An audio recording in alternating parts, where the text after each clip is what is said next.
बिस्मिल्लाहिर्रहमानिर्रहीम। तो आज के हम यूएस हिस्ट्री का लेक्चर स्टार्ट कर रहे हैं सीएसएस के सिलेबस के मुताबिक। ठीक है, तो यूएस हिस्ट्री एक इम्पोर्टेंट सब्जेक्ट है और एक अच्छी नेशन की एक हिस्ट्री है। नेशन वो कैसे बनी है दुनिया में, ठीक है, कैसे, ये तो सब जानते हैं कोलंबस ने अमेरिका दरियाफ्त किया, तो कैसे किया है, उससे पहले क्या थी। तो सबसे पहले हम करते हैं अमेरिका का जो फ्लैग है। ठीक है, तो अमेरिका के फ्लैग में आपको देख नज़र आती हैं स्ट्रिप्स ब्लू एंड रेड। वो 13 स्ट्रिप्स हैं। 13 स्ट्रिप से मुराद है कि जब उनकी शुरू में 13 ओरिजिनल कॉलोनीज थी, स्टेट्स आप कह सकते हो ना, कॉलोनी। जब उन्होंने यूरोप ने अपनी कॉलोनी बनाया था, यूरोप ने भी वैसे ही कब्ज़ा किया था अमेरिका पे जैसे इधर ब्रिटिश ईस्ट इंडिया कंपनी आई थी, उन्होंने कब्ज़ा किया था इंडो पाकिस्तान में इधर। तो अमेरिका में भी उन्होंने की सुपरमेसी थी, उन्होंने किए हैं। कोलंबस जो यूरोपियन था वो भी। तो जब अमेरिका आज़ाद हुआ उस टाइम इनकी ओरिजिनल जो स्टेट थी वो 13 थी, आज 50 हो चुकी है। फिर उन्होंने कुछ परचेज़ किए हैं आस्ता आस्ता, कुछ इलाका और क्लियर करते गए। हवाई आइलैंड कुछ स्पेन से ख़रीदी हैं, कुछ स्टेट फिर फ्रांस से ख़रीदी हैं। ये उधर थे तो उन्होंने कब्ज़ा किया हुआ था। तो इस वजह से 13 स्ट्रिप्स आपको नज़र आती हैं, blue and white and red. Blue नहीं है, वाइट एंड रेड। और एक कॉर्नर पे लेफ़्ट साइड पे आपको नज़र आएंगे स्टार्स, वो 50 स्टार है। तो मतलब कि आज 50 रियासतें हैं, उस हिसाब से 50 स्टार बने होते हैं। तो इनका तकरीबन रकबा बन जाता है 96,29,091 किलोमीटर स्क्वायर टोटल जियोग्राफिकली। 29,000 ये जो मैंने नोट्स आपको दिए हैं ना उनमें भी लिखा हुआ है ये। ठीक है, साथ साथ मेंशन करते हैं जो चीज़ करनी होगी नहीं होगी तो।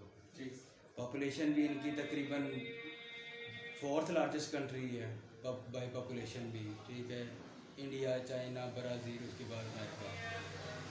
4.45% पॉपुलेशन इनकी है ओवरऑल द वर्ल्ड।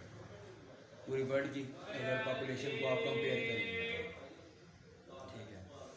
तो अगर हम जियोग्राफिकली मैप के मुताबिक इसकी लोकेशन देखें तो 40 नॉर्थ एंड 75 वेस्ट आ जाती है। नॉर्थ और वेस्ट के आपने इक्वेटर की लाइन देखी होगी मैप के अंदर। ठीक है, इक्वेटर जो है वो डिवाइड करता है नॉर्थ और साउथ में।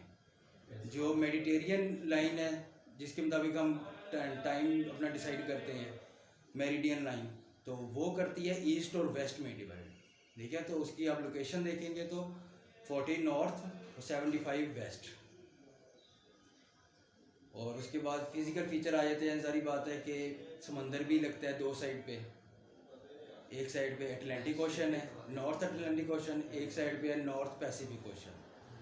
ठीक है, अटलांटिक ओशन ये सारा क्रॉस करके यूरोपियन गए थे उधर। और उसके बाद पहाड़ भी हैं, एंडीज़ माउंटेन है ये साउथ अमेरिका में। ठीक है, ऊपर इनके दरिया भी हैं, समंदर भी लगता है, पहाड़ी भी हैं, जंगलात भी हैं, डेजर्ट भी है। जितने ये फिज़िकल फीचर्स होते हैं ना ये सारे अमेरिका में अवेलेबल हैं। ठीक है, रिवर से लेकर माउंटेन से लेकर हर चीज़। और ऊपर से रशिया से बिल्कुल मिलता है। अगर आप आर्कटिक ओशन के पास से देखें ना, वेस्ट में क्या है, बेरिंग स्ट्रेट जिसे कहते हैं, वहाँ से मिलता है। ठीक है, एक इसकी स्टेट है अलास्का, वो बिल्कुल कनाडा के साथ मिलती है। 2 स्टेट्स ऐसी हैं अमेरिका की जिसके साथ उनका ज़मीनी राब्ता नहीं है, एक अलास्का और दूसरी हवाई। ये इन दोनों के साथ ज़मीनी राब्ता इनका नहीं है। हवाई एक आइलैंड है समुंदर पे पैसिफिक ओशन में, और अलास्का जो है उसकी बाउंड्री लगती है कनाडा के साथ, लेकिन वो स्टेट अमेरिका की है। उधर ज़्यादातर बर्फ़बारी रहती है, जमा रहता है ज़्यादातर, टेम्परेचर जो माइनस में ही रहता है उनका। तो अपनी हिस्ट्री जो यूएस अमेरिकन में है, जारी बात है मोस्टली बंदों को यही पता है कि कोलंबस चला गया 1492 में, उसके बाद अमेरिका दरियाफ्त हुआ। तो ये अपनी हिस्ट्री फिर आइस एज से शुरू करते हैं कि पहले आइस एज था, अलास्का वाली साइड और नॉर्दर्न साइड थी, ये ज़्यादा बर्फ़ से ढका हुआ था एक कनाडा के साथ। अच्छा, एक और बात, अमेरिका का बॉर्डर सिर्फ 2 कंट्रीज़ के साथ लगता है, मैक्सिको के साथ और कनाडा के साथ। मैक्सिको कनाडा के साथ वर्ल्ड का लार्जेस्ट बॉर्डर जो है अमेरिका का वो है। ठीक है, 49th parallel line I think उसको कहते हैं। और सबका सबसे पीसफुल बॉर्डर है, यानी कि उस पर बाड़े वगैरह नहीं लगी हुई। अक्सर आप वीडियोस में भी देखेंगे उनकी पब्लिक इधर उधर आती जाती है, ठीक है, इतनी ज़्यादा सख्ती नहीं है उस बॉर्डर पे।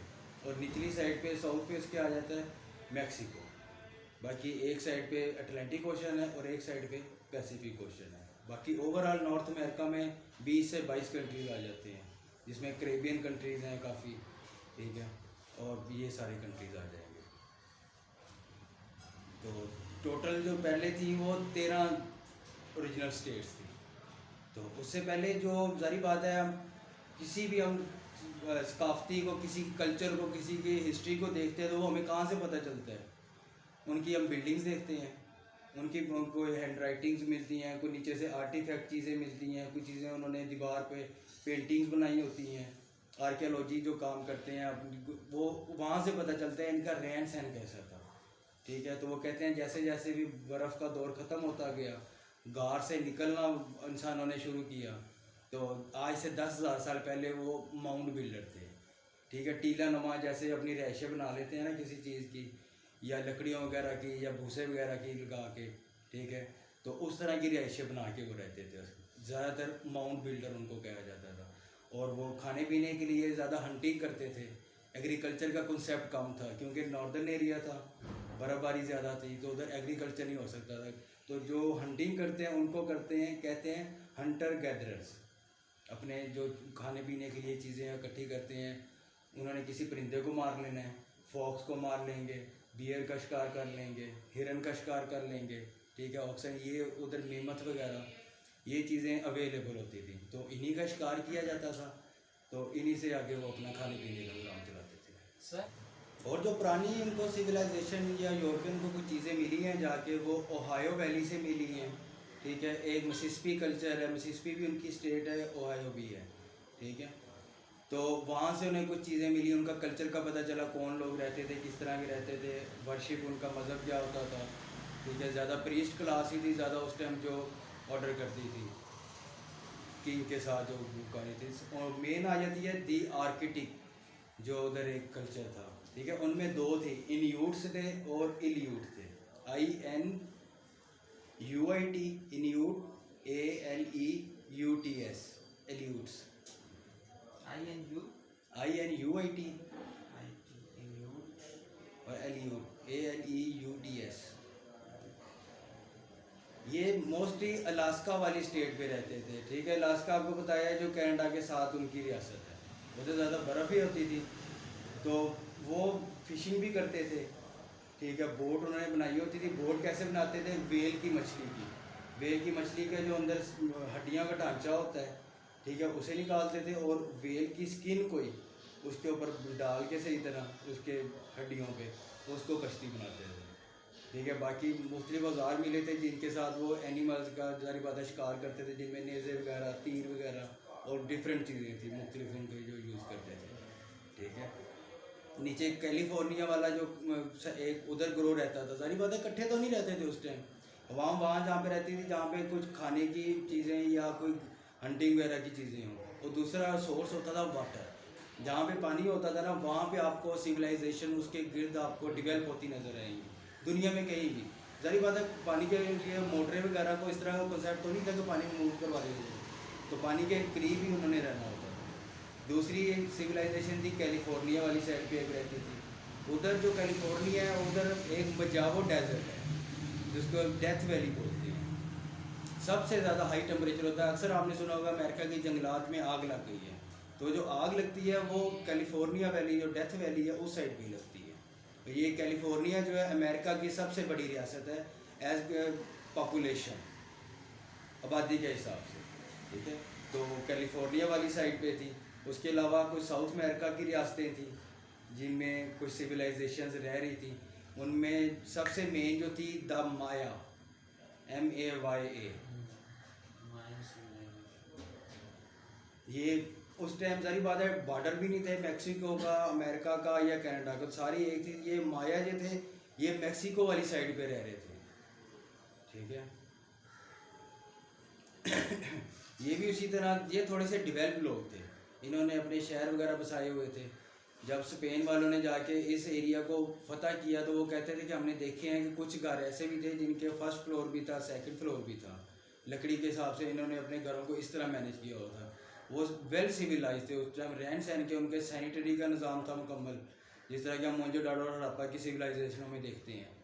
ठीक है, उन्होंने जानवर भी रखे हुए थे। और इधर टम्परेचर, ये साउथ वाली साइड आ जाती है, टम्परेचर ज़्यादा होता है इधर, तो बर्फ़बारी कम थी, तो ये लोग एग्रीकल्चर भी उसमें भी इन्वॉल्व थे, एग्रीकल्चर एक्टिविटीज़ में।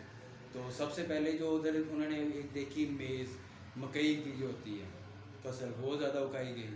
तो इसी के साथ साथ आस्ता आस्ता डिफरेंट फ्रूट्स वगैरह जो जितने भी थे वो माया कल्चर में थे, उधर एग्रीकल्चर वो प्रोडक्शन इसकी कर रहे थे। ठीक है, और इसके अलावा एक सिविलाइजेशन आ जाती है एज़टेक। एज़टेक में उनका किंग था मोन्टेजुमा। ठीक है, उन्होंने बड़ी ठीक ठाक अपनी शानदार हवेली बनाई हुई थी, तकरीबन 100 कमरे थे उसके अंदर, और 1000 से ज़्यादा उसने नौकर रखे हुए थे अपनी सर्विस के लिए। लेकिन वो बहुत कोई अनसोशल किंग था जो अवाम में बिल्कुल नहीं जाता था, इतना पॉपुलर था भी नहीं। तो उसको जो नजूमी होते हैं उन्होंने बताया था कि तेरा जो है ना जान कब्ज़ करने एक वाइट गॉड आएगा। ठीक है, सफ़ेद देवता जो होगा। तो ये जो स्पेन वाले थे ये इसी दौर में चले गए थे जब वो बादशाह था। जब उन्हें पता चला कि वाइट कलर वाले हैं, स्किन वाले वो आए हैं, तो इसे लगा कि ना वो मेरे ही कत्ल करने आए हैं।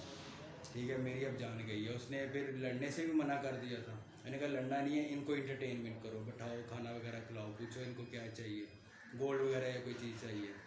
तो बाद में लेकिन 1520 में जाके जंग होती है, तो ये भी मारा जाता है मोन्टेजुमा। इसकी थी एज़टेक। जंग सन किन के साथ हो जाती? स्पेन वालों के साथ। जब यूरोप ये पूरे सारे गए थे ना, सिर्फ ब्रिटिश नहीं गया था, फ्रांस वाले भी गए थे, स्पेन वाले भी गए थे, और फिर सारे गए थे। इन सब ने अपने अलग अलग एरियाज़ को जाके कॉलोनी बनाया। इतना एरिया मेरा है, इतना एरिया मेरा है। ठीक है, वहाँ पे भी इन्होंने तकसीम की हुई थी यूरोप में जाकर। फ्रांस जो था वो कनाडा वाली साइड पे ज़्यादा था, ब्रिटिश जो था वो ये अमेरिका की जो कॉलोनी है इनमें ज़्यादा था। स्पेन वाली साइड जो वो साउथ अमेरिका की आ जाएगी, और जो मैक्सिको वो काफ़ी ज़्यादा एरिया आ जाएगा। इधर क्यूबा बहुत, क्यूबा तक ये फ्रांस वाले पहुँचे हुए थे, स्पेन वाले, ये उन्होंने जाके अपना एरिया सारा कवर किया। अब ये वर्ल्ड हिस्ट्री का फेज देखो ना, वर्ल्ड हिस्ट्री के फेज में अब यहाँ पे एक साइड पे तो ये तीनों एज़टेक है, माया है। एक मैं सिर्फ थोड़ी सी एक इनका सिविलाइजेशन थी, इनका सिविलाइजेशन। ठीक है, तो ये 4-5 सिविलाइजेशनें हैं जिनके बारे में क्वेश्चन आ सकता है प्री हिस्ट्री में से। ठीक है, इन 4-5 सिविलाइजेशनों को थोड़ा सा देख लेना है, इनको थोड़ा सा एक्सपेंड करके लिखना है कि उनकी क्या आर्किटेक्ट की क्या थी, आर्टिफैक्ट क्या थी उनकी। ठीक है, हंटर गैदरर थे, और उसके बाद उनकी जो आर्किटेक्चर में बिल्डिंग वगैरह आ जाती हैं, बहुत सारी चीज़ें। ठीक है, राइटिंग में जो चीज़ें उनकी मिली हैं, तो यहाँ से आप सिविलाइजेशन वाला क्वेश्चन कंप्लीट अपना करेंगे। 4-5 इन 4-5 से बाहर जो उनका सिविलाइजेशन का क्वेश्चन नहीं आता। ठीक है, तो सुबह के लेक्चर हम रखेंगे, उसमें हम करेंगे कि ब्रिटिश अब क्यों